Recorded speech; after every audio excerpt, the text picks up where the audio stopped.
Hey everyone, welcome back to my channel. Today I want to chat with you about a book that's an absolute classic in the mystery genre. Agatha Christie, And Then There Were None.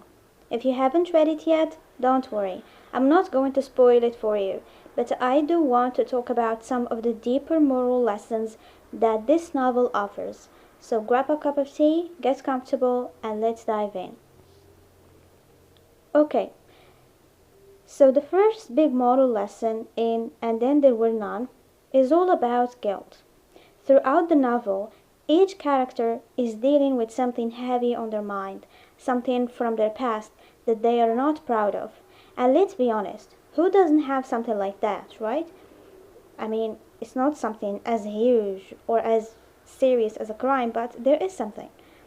The story really shows how guilt can eat away at a person. It's like no matter how hard you try to bury it, it's always there, lurking in the background, waiting to come back to haunt you. Another major theme is justice and retribution. The whole plot revolves around the idea that these characters are brought to the island to pay for crimes they've committed but never been punished for. It makes you think about the concept of justice, like who has the right to decide what's fair, and how far would you go to see justice served. The novel really blurs those lines between right and wrong. And then there is the way the story dives into human nature and fear. As things start to unravel, you see how fear really brings out people's true colors. It's like peeling back layers of an onion. Some of these characters who seem cool and collected at first start to totally lose it. Fear makes them do crazy things, and it's a reminder of how fragile we all can be when we're scared. Now let's talk about morality. This novel is full of moral complexity. I mean, some of these characters look like decent people on the surface, but they are hiding some pretty dark secrets. It makes you think, what would you do in their shoes? It's easy to judge others, but the novel shows that morality isn't always black and white. Sometimes people do bad things for what they think are good reasons. Speaking of isolation, how about that setting? Right? A whole bunch of people on an island with no escape. Thing really amps up the tension. It's a great way to explore how isolation can drive people to desperation. When you're cut off from the world, all those little fears and anxieties start to feel a whole lot bigger. It's like the isolation just amplifies everything. Fear, suspicion, paranoia.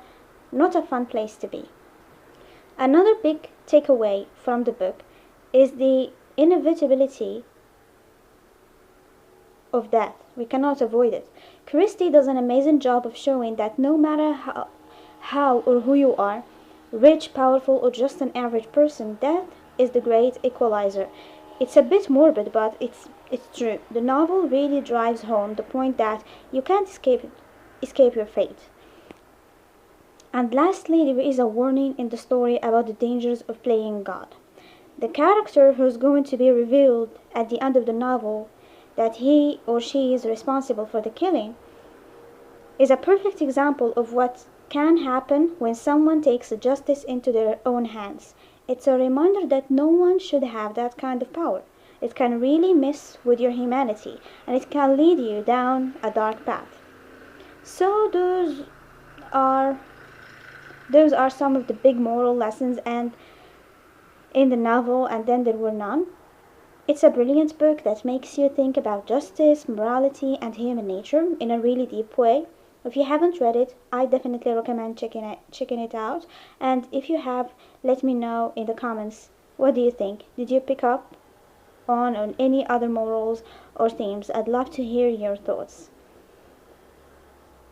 Thanks for hanging out with me. Today I'm talking about one of my favorite books. If you enjoyed this video, don't forget to give it a thumbs up, and if you're new here, hit that subscribe button for more bookish content.